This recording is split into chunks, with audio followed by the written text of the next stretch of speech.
तो एसएससी एक ऐसी कमीशन है जो कि हर लेवल पे एग्जाम्स कंडक्ट कराती है। अगर आप 10वीं पास है तो आपके लिए एसएससी जीडी और एमटीएस का एग्जाम होता है। अगर आप 12वीं पास है तो आपके लिए एसएससी सीएचएसएल का एग्जाम होता है। इसी तरीके से अगर आप ग्रेजुएट पास है तो SSC CGL, SSC selection post, SSC CPO and आदि बहुत सारे एग्जाम्स होते हैं जो कि एसएससी यानी कि सिलेक्शन स्टाफ कमीशन ये कंडक्ट कराती है। अब इसमें से जो सबसे बड़ा एग्जाम है वो है आपका एसएससी सीजीएल यानी कि कंबाइंड ग्रेजुएट लेवल। लगभग 30 से 35 लाख स्टूडेंट जो है इस फॉर्म को भरते हैं। एंड जितनी भी आपके इंस्पेक्टर लेवल की पोस्ट होती हैं, चाहे एक्साइज इंस्पेक्टर हो, GST inspector, income tax inspector, assistant section officer, ये सारी आपको जो पोस्ट है एसएससी सीजीएल के माध्यम से ही मिलती है। अब इस सेशन में कंप्लीट 6 मंथ की स्ट्रैटेजी मैं आप लोग को देने वाला हूं। अगर आप एक बिगिनर है, 0 लेवल से शुरू कर रहे हैं, तो भी आपको ये स्ट्रैटेजी अच्छे से समझ में आएंगी। एंड अगर आप रिपीटर हैं, जैसे कि 2024 में आपने एग्जाम दिया था, किसी कारणवश आपका नहीं हो पाया, तो भी ये स्ट्रैटेजी जो है आपके लिए काफी हेल्पफुल होने वाली है। क्विक से हम लोग देखेंगे कि एग्जाम पैटर्न क्या होता है, क्योंकि हमारे पास 2025-26 का कैलेंडर है वो ऑलरेडी आउट हो चुका है। हमको मालूम है कि सभी हमारे एग्जाम्स किस किस डेट पे होने हैं, तो उसी हिसाब से अब हम लोग को अपनी एक सटीक स्ट्रैटेजी बनानी पड़ेगी। ठीक है, लगभग 6 महीने का आपको समय दिया गया है एसएससी सीजीएल एग्जाम के लिए। इसी वजह से ये स्ट्रैटेजी सेशन मैं अभी लाया हूं आपका दिसंबर में। ठीक है, जैसे कि मैंने बताया किन किन पॉइंट्स पर चर्चा होगी। सबसे पहले एक बार क्विक सा एग्जाम पैटर्न देखेंगे, सिलेबस क्या होता है एंड उस सिलेबस को कवर करने में कितना समय लगेगा, आप लोग को नोट्स कैसे बनाने हैं, उस नोट्स का रिवीजन कैसे करेंगे आप लोग एग्जाम के टाइम पे, मॉक्स कब से देना आप लोग को शुरू करना है, आदि बहुत सारे पॉइंट्स पे हम लोग जो है चर्चा करेंगे। तो चलिए इस वीडियो की शुरुआत करते हैं। और अगर आप चैनल पर नए हैं, पहली बार जुड़े हैं हमारे संग, इसको जरूर सब्सक्राइब कर लीजिएगा, क्योंकि इस तरीके की वीडियोस आप लोग को यहाँ पर रेगुलर मिलती रहती है। आइए शुरुआत करते हैं। एक बार कैलेंडर पर नजर डाल ली जाए स्टार्ट करने से पहले। ये हमारा 2025-26 का ऑफिशियल कैलेंडर है, जिसमें जो भी आपके मेजर एग्जाम्स होने हैं उसकी डिटेल इंफॉर्मेशन यहाँ पर दी गई है। मैं यहाँ पर बात करूँ आपके एसएससी सीजीएल यानी कि कंबाइंड ग्रेजुएट लेवल एग्जाम के बारे में, तो जो टीयर 1 का एग्जाम है ये आपका जून से जुलाई के बीच में कंडक्ट कराया जाएगा। एंड हम लोग इसको मान के चलेंगे कि जून में ही हमारा जो है एग्जाम है, क्योंकि इस बार भी यही हुआ था, सितंबर से अक्टूबर बोला गया था नोटिफिकेशन में, 9 सितंबर से एग्जाम शुरू हो गए थे। तो उसी हिसाब से मानेंगे हम लोग कि यार मिडवे जून से आपके एग्जाम शुरू हो जाएंगे। तो जनवरी, फरवरी, मार्च, अप्रैल, मई और थोड़ा सा जून, लगभग 5 से 6 महीने का समय जो है आपके पास है प्रिपरेशन के लिए। ठीक है, नोटिफिकेशन अप्रैल में ही आ जाएगा, 21 मई तक जो है फॉर्म भरे जाएंगे। इसी तरीके से आप बाकी सारे एग्जाम्स के भी जो है डेट देख सकते हैं क्या है। और अगर आप सीजीएल को टारगेट करते हैं, इससे रिलेटेड आपके जितने भी एग्जाम्स हैं, जैसे कि सिलेक्शन पोस्ट हो गया, सीएचएसएल हो गया, सीपीओ, सबका सिलेबस सेम है, तो आप उनको भी जरूर अटेम्प्ट कर सकते हैं। ठीक है, लेकिन तैयारी हमेशा हमको रखनी है यहाँ पर। सबसे अपना जो हाई लेवल का एग्जाम है, सबसे ऊपर की नौकरियां जहां से निकलती है, वो है कंबाइंड ग्रेजुएट लेवल का एग्जाम, सीजीएल कंबाइंड। हाँ ठीक है, फुल फॉर्म ऑलरेडी मैंने बताया। चलो, अब इसका सिलेक्शन प्रोसेस क्या है, इसमें कोई इंटरव्यू नहीं होता है। ठीक है, क्योंकि group B and group C की आप लोग की पोस्ट यहां पर होती है। इंटरव्यू आपका होता है ग्रुप ए में, जो कि यूपीएससी के थ्रू मिलता है। ठीक है, तो इसी वजह से एसएससी को मिनी आईएएस भी बोला जाता है। अब आपका इसमें जो है टीयर 1 का एग्जाम होता है, टीयर 2, दोनों ऑब्जेक्टिव बेस्ड होते हैं। कंप्यूटर बेस्ड आपका एग्जाम होगा ऑनलाइन मोड में। ठीक है, आपके जो सब्जेक्ट्स है वो टीयर 1 एंड टीयर 2 में सेम रहने वाले हैं। एक बस कंप्यूटर है जो एडिशनल आ जाती है, क्वालिफाइंग इन नेचर है। साथ में आपका यहां पर टाइपिंग टेस्ट भी होता है। ठीक है, फिर आपका डॉक्यूमेंट वेरिफिकेशन, कुछ स्पेसिफिक पोस्ट के लिए मेडिकल होता है, सीधे सीधे आपकी ज्वाइनिंग हो जाती है। कोई इंटरव्यू नहीं है, कोई रिटन डिस्क्रिप्टिव आप लोग का एग्जाम यहां पर नहीं है, सभी जनरल पोस्ट के लिए। ठीक है, ये आपका सिलेक्शन प्रोसेस हो जाता है। एक बार ओवरव्यू देख लेते हैं हम लोग यहाँ पे। जो टीयर 1 आपका होता है ये 200 मार्क्स का होता है, और ये केवल क्वालिफाइंग इन नेचर होता है। जो आपकी मेन मेरिट लिस्ट बनती है, जिसके आधार पे आपको नौकरियां अलॉट होंगी, वो बनती है आपकी मेरिट लिस्ट टीयर 2 के नंबर्स के आधार पे, है ना। 390 मार्क्स का आपका होता है टीयर 2। इसके बाद आपका कंप्यूटर होता है 60 नंबर का, ये क्वालिफाइंग इन नेचर है। टाइपिंग टेस्ट में आपको करना क्या होता है, 2000 की स्ट्रोक्स करने होते हैं 15 मिनट्स में। और एरर, लेकिन यहाँ पर परसेंटेज बहुत कम होता है, 5% से ऊपर एरर आप लोग ने अगर करी है तो आप लोग क्वालिफाइड नहीं हो। ठीक है, तो टाइपिंग टेस्ट उतना मुश्किल नहीं है। अगर आपने प्रैक्टिस करी है 2 महीने 3 महीने, अगर जीरो लेवल पे भी हो तो भी अच्छी खासी आप लोग टाइपिंग यहाँ से जो है सीख के क्वालिफाई कर सकते हो। ठीक है, डॉक्यूमेंट वेरिफिकेशन आपका होगा, there will be no interview.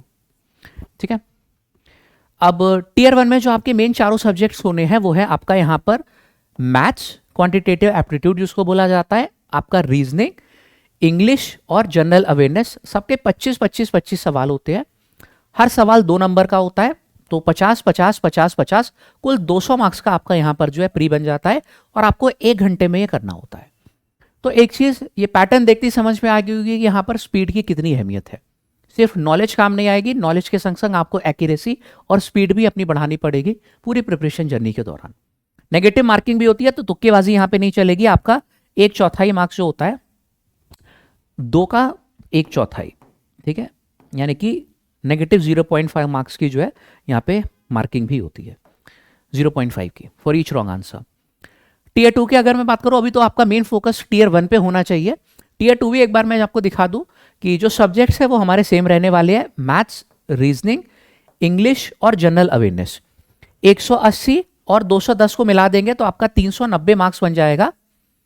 इसी के आधार पर आपकी मेरिट लिस्ट बनेगी। तो आप लोगों को कुछ अलग से ऐसे नहीं कि सब्जेक्ट पढ़ने की जरूरत होगी। हाँ, कंप्यूटर जरूर आती है, लेकिन ये क्वालिफाइंग इन नेचर होती है। 20 सवाल आएंगे, 60 नंबर की आपकी कंप्यूटर, इसमें अगर आपने मान लो 10 क्वेश्चन भी कर लिए तो भी आप क्वालिफाइड हो, है ना।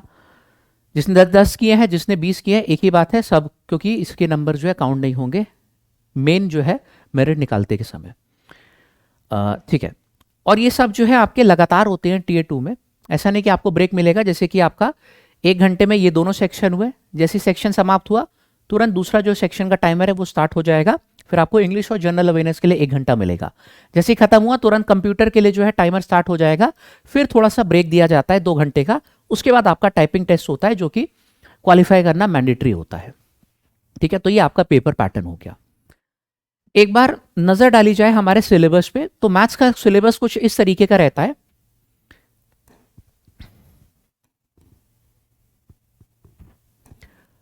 आपके अरिथमेटिक और एडवांस मैथ्स 2 हिस्सों में मैथ्स को हम लोग बांट देते हैं। ये सारे चैप्टर्स हो जाते हैं आपके percent, profit loss, average, age, ratio, partnership, simple interest, compound interest, ये सारे हमारे हो गए अरिथमेटिक के। इसी तरीके से एडवांस मैथ्स के हमारे ये सारे टॉपिक्स हो जाते हैं। टॉपिक्स मैंने क्यों लिखे हैं एक बार देखते हैं यहां पर कि इनको हम लोग जो है अगर बाकी सब्जेक्ट्स के साथ साथ कवर करेंगे तो लगभग कितना हम लोग को समय लगेगा, क्योंकि इसी हिसाब से तो अपनी स्ट्रैटेजी बना पाएंगे। ठीक है, और जिसको नहीं मालूम यार, मैं सीजीएल 2022 एंड 23 ऑलरेडी सेलेक्टेड हूं। मैंने 2022 में फर्स्ट अटेम्प्ट में अपने जो है सीजीएल क्रैक किया था। तो जो स्ट्रैटेजी मैंने अपने टाइम पे भी फॉलो करी थी, उसमें से भी कुछ पर्सनल एक्सपीरियंसेस आपके संग मैं यहाँ पर शेयर कर रहा हूँ।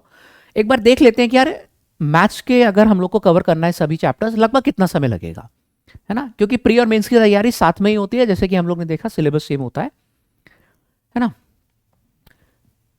यहां पे नंबर ऑफ डेज कर दो तो ज्यादा अच्छी बात है, नंबर ऑफ डेज।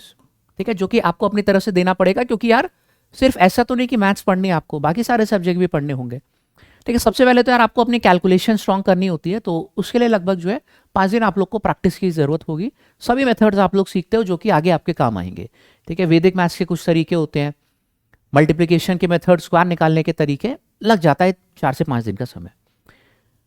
परसेंटेज हमारा टॉपिक हो गया, इसमें लगभग आपके लग जाते हैं 8 दिन। ठीक है, इस 8 दिन को मैंने इस हिसाब से लिखा हुआ है कि आप लोग यहाँ पर कंसेप्ट भी सीखते हो, ठीक है, उसके प्रैक्टिस भी करते हो। प्रैक्टिस कहाँ से करनी है ये मैं अभी बताऊंगा।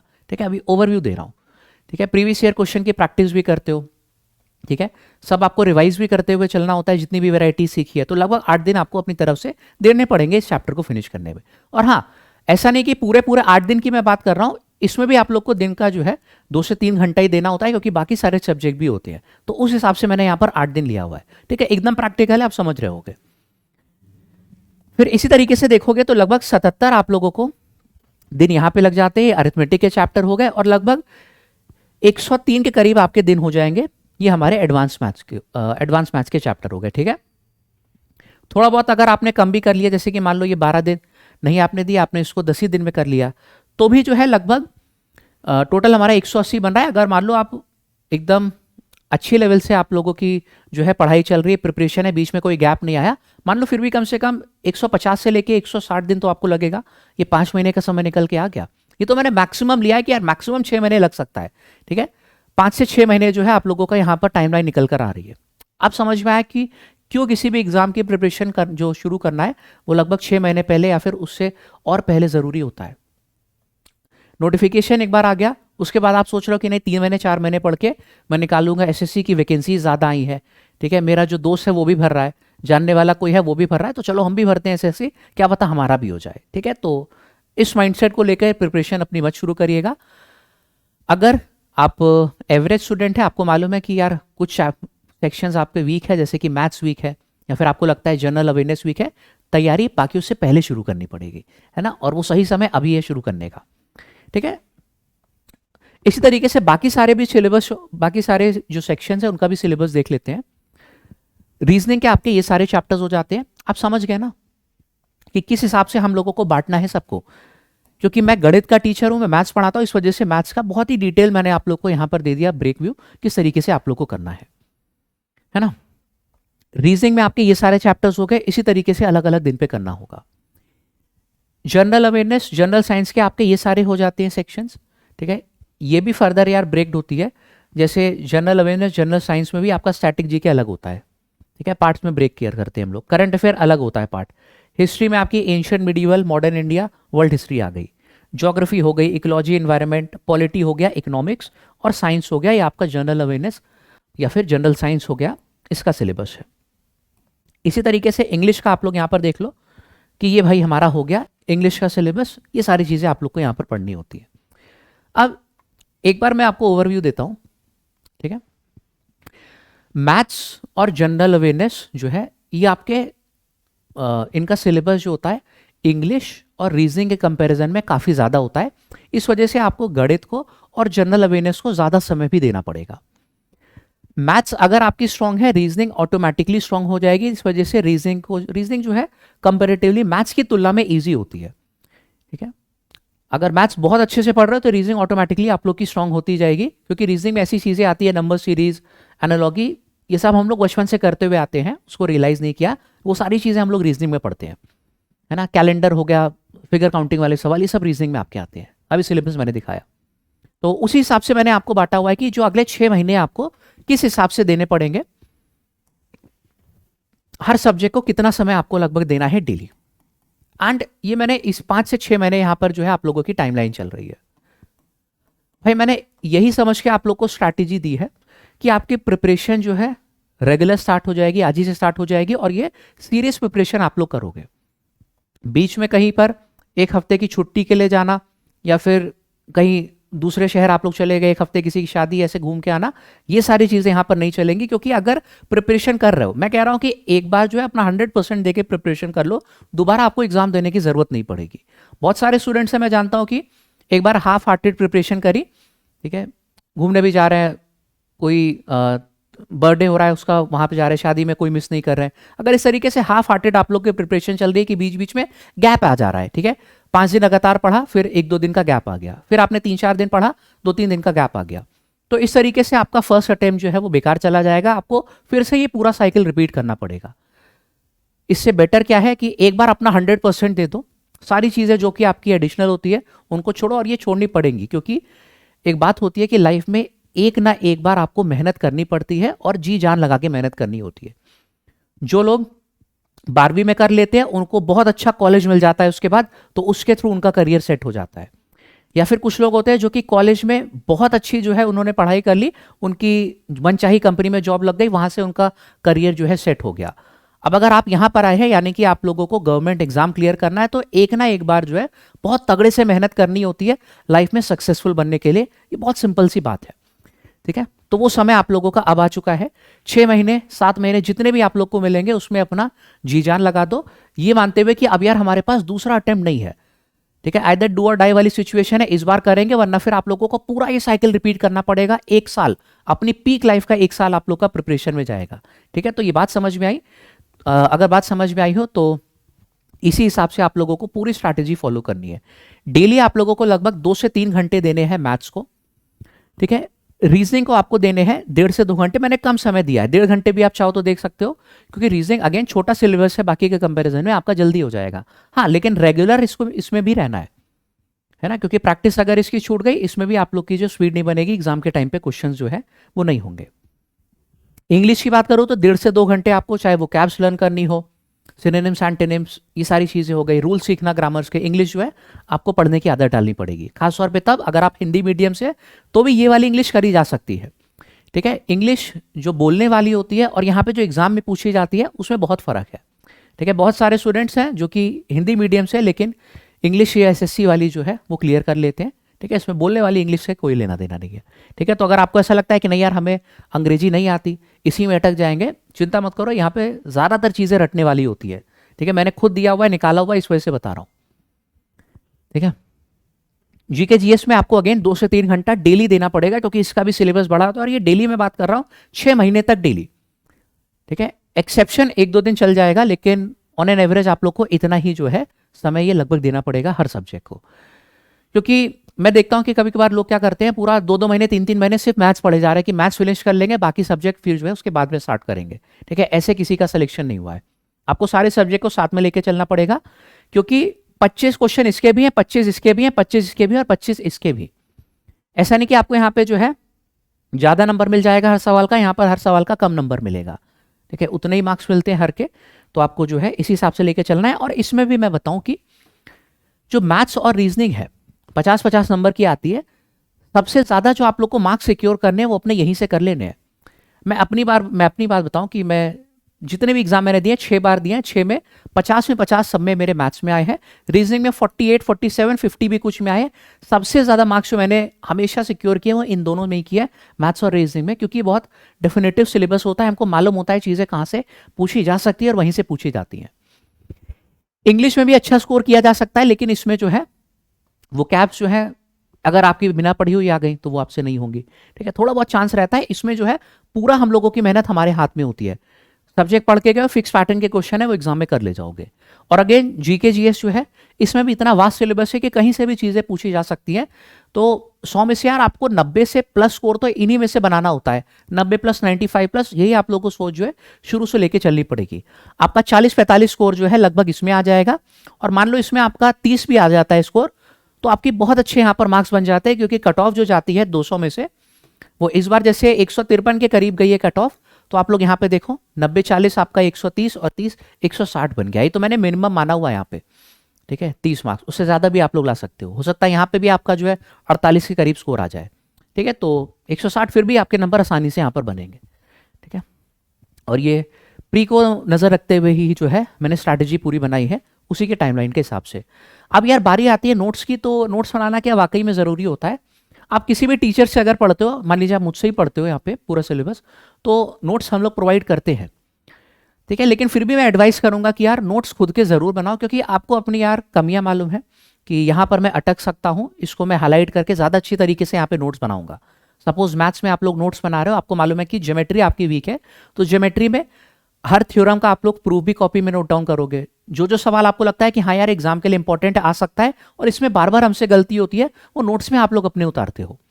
ठीक है, नोट्स रिवीजन के टाइम पे बहुत काम में आते हैं, यही इसका जो है इकलौता रीजन होता है रिवीजन के लिए जो है नोट्स की जरूरत पड़ती है। क्योंकि मान लीजिए आप लोगों ने परसेंटेज पढ़ा, एक चैप्टर ऐसे फॉर एग्जाम्पल शुरू में पढ़ा, खत्म होते होते आपके लगभग 3 महीने बीत चुके होंगे या 4 महीने बीत चुके होंगे पूरा मैथ्स का सिलेबस, तो आपको क्या लगता है परसेंटेज वो आपके दिमाग में एकदम ताज़ा रहेगा? नहीं, आपको रिवीजन करते रहना पड़ता है, मॉक्स लगाने पड़ते हैं, उस पर भी अभी मैं आऊँगा। तो फिलहाल ये जो मेन जो होते हैं नोट्स रिवीजन के टाइम पे ही जो आपके काम आते हैं। आपको यहाँ पर कोई क्वेश्चन नोट डाउन करने की जरूरत नहीं होती कि मैथ्स में आप लोग सारे क्वेश्चन नोट डाउन कर रहे हो 100 सवाल। ठीक है, मेन यहाँ पे जो कंसेप्ट होते हैं उस पर 1-1, 2-2 सवाल जो है इनका आप लोगों को नोट्स बनाना होता है। इस तरीके से मैंने भी अपने नोट्स बनाए थे। ठीक है, चाहे मैथ्स के हो या फिर रीजनिंग के। रीजनिंग के तो बहुत ही कम नोट्स होते हैं, मोस्टली वहाँ पर क्वेश्चन की प्रैक्टिस होती है। हाँ, नोट्स आपके काफ़ी काम आएंगे जनरल अवेयरनेस और जनरल साइंस में। ठीक है, वहाँ पर पॉइंट्स में बनाकर आप लोग चीज़ें लिखोगे तो वो खुद की राइटिंग होती है, बहुत आसानी होती है यार उसको रिवाइज करने में। रिवीजन में आपका बहुत कम टाइम जाएगा। प्रिंटेड फॉर्म में भी लोगे वहाँ से भी रिवीजन कर सकते हो। ठीक है, पीडीएफ जो हो गई वहाँ से भी हो सकता है, लेकिन अगर नोट्स खुद के बना रहे हो तो उससे बेहतर फिर कुछ और नहीं है। ठीक है, तो ये आपको पीडीएफ से चाहे आप लोग रिवीजन करो या फिर सेल्फ नोट से करो, हैंड रिटन नोट जो होते हैं ये तो आप लोगों के पास होने ही होने चाहिए प्रिपरेशन के दौरान। ठीक है, और बहुत ही टारगेटेड आप लोग की यार जो है पढ़ाई होनी चाहिए, इररिलेवेंट चीज़ें बिल्कुल नहीं करनी है। तो अब ऑब्वियस सी बात है, टारगेटेड पढ़ाई है, कैसे हम लोग को पता चलेगा कि हम लोग सही डायरेक्शन में पढ़ाई कर रहे हैं। आप मान लीजिए कहीं से भी पढ़ रहे हो सकता है आपने किसी टीचर का जो है कोर्स लिया हो या फिर सेल्फ स्टडी भी कर रहे हो। अपने आप को जांचने का क्या तरीका है, एक चैप्टर आपने फिनिश किया, सबसे पहले ये कीजिएगा परसेंटेज आपने फिनिश किया, एक मॉक दे डालिएगा परसेंटेज का प्रीवियस ईयर क्वेश्चन का। अगर आपसे सारे क्वेश्चन बन रहे हैं यानी कि आपका जो टीचर है वो सही आपको बता रहे हैं या फिर आप खुद से सेल्फ स्टडी कर रहे हो तो सही दिशा में जा रहे हो। अगर ऐसा नहीं है तो यानी कि टीचर बदलने की ज़रूरत है, या फिर अगर आप खुद से कर रहे हो तो आप लोग को प्रॉपर गाइडेंस की ज़रूरत है। टारगेटेड यहाँ पर स्टडी बहुत ज़रूरी है। आपके पास इतना समय अब नहीं है कि आप लोग यहाँ पे एक्सपेरिमेंट कर पाओ कि 2 महीने करके देखते हैं, नहीं होगा फिर कुछ और लिया जाएगा, है ना। तो प्रैक्टिस की अगर मैं बात करूं, प्रैक्टिस आपको कहां से करनी है, प्रैक्टिस हमेशा आपकी होनी चाहिए ये प्रीवियस ईयर रेलेवेंट ही, जो प्रीवियस ईयर के क्वेश्चंस होते हैं, चाहे मैथ्स रीजनिंग किसी की भी बात कर लो, प्रीवियस ईयर क्वेश्चन रेलेवेंट ही आपकी प्रैक्टिस होनी चाहिए, जिसमें आपके कौन कौन से प्रीवियस ईयर है। भले ही आप लोग सीजीएल की प्रिपरेशन कर रहे हो, लेकिन आपको प्रश्न जो लगाने होंगे वो सीजीएल के साथ साथ फेज एग्जाम यानी कि सिलेक्शन पोस्ट इसके भी लगाने होंगे, पिछले वर्ष में पूछे गए सवाल, एसएससी सीपीओ के भी लगाने होंगे, सीएचएसएल के भी, एमटीएस के भी। इन सभी एग्जाम्स के प्रीवियस ईयर क्वेश्चन जो है आप लोग को लगाने होंगे अपनी प्रैक्टिस के टाइम पे। ठीक है, और पिछले 3 से 4 वर्ष के आप लोग जो है सवाल लगा के देखिएगा, उससे ज्यादा पीछे जाने की जरूरत नहीं है क्योंकि तब पैटर्न जो है कुछ और था। ठीक है, तो पिछले 3 से 4 वर्ष के आप लोग को प्रश्न लगाने होते हैं, इस तरीके से आप लोग की प्रैक्टिस चलेगी। ठीक है, जनरल अवेयरनेस यही सेम काम करना है। मान लीजिए आप लोगों ने कोई एक सेक्शन उठा लीजिए, आपने एंशिएंट हिस्ट्री मान लो पढ़ लिया, ठीक है, लगभग 15 से 20 क्लास में एंशिएंट हिस्ट्री आपने पढ़ ली, नोट से पढ़ ली या फिर जैसे भी पढ़नी है आपको। उसके बाद देखिए कि प्रीवियस ईयर में जो पूछे गए सवाल है कि आप लोग से हो रहे हैं, कि आप लोग के क्वेश्चन वहां पर फंस रहे, अगर हो रहा है यानी कि आप लोगों की जो है तैयारी सही डायरेक्शन में जा रही है। इस तरीके से आप लोगों को जो है सेल्फ जो है चेक भी करते हुए चलना है, वेरिफिकेशन भी करते हुए चलना है। फिर लास्ट पॉइंट जिस पे मुझे आना है यहाँ पे, इस पे मैं जितना फोकस करूँ यार उतना कम है, mock test and revision. Mock क्या होता है, एग्जैक्टली जो एग्जाम पैटर्न आपका होता है उससे आप लोगों को यार फेमिलियराइज करा देगा, है ना। मॉक जरूर दीजिए क्योंकि यहाँ पर आप लोग को पता भी नहीं चलेगा, बहुत सारे स्टूडेंट्स ऐसे हैं पूरा सिलेबस फिनिश करके रखे होते हैं, लेकिन जब मॉक देखने बैठते हैं तब पता चलता है कि यार यहाँ पे स्पीड ही नहीं बन पा रही, 1 घंटे में 100 क्वेश्चन करने होते हैं, हमसे 1 घंटे में 60 क्वेश्चन 70 क्वेश्चन से ऊपर हो ही नहीं रहा है। इस वजह से मॉक बहुत ज़रूरी होता है। ठीक है, मैं खुद भी अपने पर्सनल एक्सपीरियंस से बता रहा हूँ, जितना स्कोर मेरा मॉक की वजह से बढ़ा था उतना किसी की वजह से नहीं बढ़ पाया। तो मॉक टेस्ट जो है आप लोगों को देने ही देने हैं। ठीक है, अभी शुरू में तो मॉक टेस्ट में जो फुल मॉक होते हैं वो देने के लिए नहीं कहूँगा। शुरू में आप लोग जो है चैप्टर वाइज जो मॉक टेस्ट होते हैं उन्हीं को लगाइए, जो आपके चैप्टर होते जा रहे हैं उनके प्रीवियस ईयर क्वेश्चंस के मॉक लगाइए। ठीक है, वो हो जा रहा है यानी कि एकदम सही आपकी डायरेक्शन में प्रिपरेशन जा रही है। फिर जब आपका 50% सिलेबस हो जाता है तब आप लोग फुल मॉक्स जो देना है वो भी शुरू कर सकते हैं। एंड जब आपका 100% सिलेबस हो जाएगा तब से आपको डेली एक मॉक तो देना ही होगा। यहां पे मान के चलिए 50% आपका सिलेबस हो गया, आप वीक में 2 मॉक्स दे रहे हैं, लेकिन जैसे आपका 100% सिलेबस हो जाता है तो आप लोगों को डेली जो है एक मॉक देना ही पड़ेगा। ठीक है, तो 50% सिलेबस आपका लगभग 3 महीने के बाद जो है हो जाना चाहिए, यानी कि डेली मतलब हफ्ते में 2 मॉक्स जो है आप लोग देना शुरू कर दोगे, 2 मॉक्स पर वीक। ठीक है, फिर जैसे आपका जो है पूरा सिलेबस फिनिश हुआ, 4 महीने मान लीजिए 5 महीने में आपने सिलेबस फिनिश कर लिया, डेली आप लोगों को जो एक मॉक है ये देना ही देना है। इसी से आप लोगों की जो स्पीड है, एक्यूरेसी, ये सारी चीजें जो है इंप्रूव होंगी। ठीक है, एंड ऑफ कोर्स रिवीजन के बारे में मैंने बताया कि रिवीजन आपका जो है उतना इंपॉर्टेंट होता है जितना पहली बार चीजों को पढ़ना। सब आपने पढ़ के रख लिया, पूरा सिलेबस फिनिश करके रख लिया है, एग्जाम से पहले रिवाइज नहीं किया, आप लोग मान के चलो कि लगभग 10% एफिशिएंसी पे अपने काम करोगे। ठीक है, मैंने मैथ्स पूरी पढ़ रखी है, 10 बार पढ़ा रखी है, लेकिन अगर मान लो 6 महीने मैंने रिवाइज नहीं करी या फिर उसको यूज में नहीं लाया, 7वें महीने देने जाऊंगा, मुझसे नहीं होंगे सवाल। ठीक है, तो रिवीजन इतना इंपॉर्टेंट होता है और प्रैक्टिस की ये अहमियत होती है। उम्मीद करता हूँ ये जो मैंने 6 महीने का प्रॉपर स्टडी प्लान आपको बताया है, स्ट्रैटेजी प्लान, इससे कहीं ना कहीं आप अब खुद से भी जो है कि किस हिसाब से आपको अपनी चीज़ें लेकर चलनी है, ये बेटर तरीके से डिटरमाइन कर पाओगे। मैंने तो प्रॉपर एक लेआउट आपको दिया ही है कि डेली आप लोग को कितने घंटे पढ़ाई करनी है, नोट्स कैसे बनाने हैं, रिवीजन जो है आप लोगों को रिवीजन की क्या इंपॉर्टेंस होती है, सारी चीज़ें मैंने बताई। इसके साथ साथ मैंने आप लोगों को मेरे ख्याल से इस काबिल भी बना दिया होगा कि आप अपने हिसाब से चीज़ों को समझ पाएंगे कि हमारे लिए यहाँ पर क्या बेस्ट होने वाला है, एंड प्रिपरेशन क्यों जल्दी से जल्दी शुरू करना जो है मेरे लिए ज़रूरी है। ठीक है, जो भी पॉइंट बताया था इसको डेडिकेटली फॉलो कीजिएगा। मैं बता रहा हूँ कि एक बार में आप लोग सिलेक्शन ले सकते हो, बिल्कुल ले सकते हो, अगर अपने जो गोल है, टारगेट, उसको लेकर सीरियस हो तो। ठीक है, चलो, तो ये मेरा स्टडी प्लान था प्रॉपर 6 महीनों का।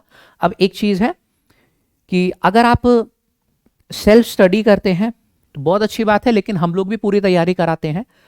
एसएससी का जो फाउंडेशन बैच है 2025 का, वो अभी 20 दिसंबर से शुरू हो चुका है। ठीक है, अभी 1-2 दिन उसको हुए शुरू हुए। आप लोग अगर उसमें ज्वाइन होते हैं तो ये चारों सब्जेक्ट आपके जो हैं हमारे द्वारा कवर कराए जाते हैं, जिसमें मैं आपको मैथ्स पढ़ाऊंगा, अमन सर आपको जनरल अवेयरनेस पढ़ाएंगे, Barkha ma'am English, and Swapnil ma'am आपको रीजनिंग कराएंगी। ठीक है, तो अगले आप लोगों का कोशिश यही रहेगी कि एग्जाम से 1-2 महीने पहले ही हम लोग का जो है 1-1.5 महीने पहले सिलेबस फिनिश हो जाए। ठीक है, ताकि आप लोग के पास एंड में जो डेली मॉक्स हो गए, डेली प्रैक्टिस, उसके लिए अच्छा खासा समय रहे। इसी वजह से ये बैच जो है अभी से शुरू कर दिया गया है, ताकि एंड में कोई भी दिक्कत ना आए। तो आप लोग इसमें जुड़ सकते हैं। हमारी जो वेबसाइट है lab.live, इस पे जाइएगा आप लोग, या फिर प्ले स्टोर से हमारा जो एप्लीकेशन है लैब, उसको भी आप लोग डाउनलोड कर सकते हैं। ठीक है, एप्पल स्टोर पे भी है, प्ले स्टोर पे भी, सब जगह आपको मिल जाएगा। वेबसाइट से भी आप लोग देख सकते हैं। और इस समय जो है एक क्रिसमस ऑफर भी चल रहा है।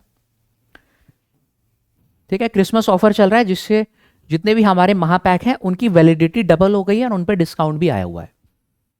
ठीक है, आप देखो, मैं दिखाता हूं, आप चाहो तो सिर्फ जो फाउंडेशन बैच है उसमें भी जुड़ सकते हो, लेकिन मैं इसके अलावा, इसके मतलब बजाय आपको रिकमेंड करूंगा कि आप जो एसएससी का महापैक है इसमें ज्वाइन कर लो।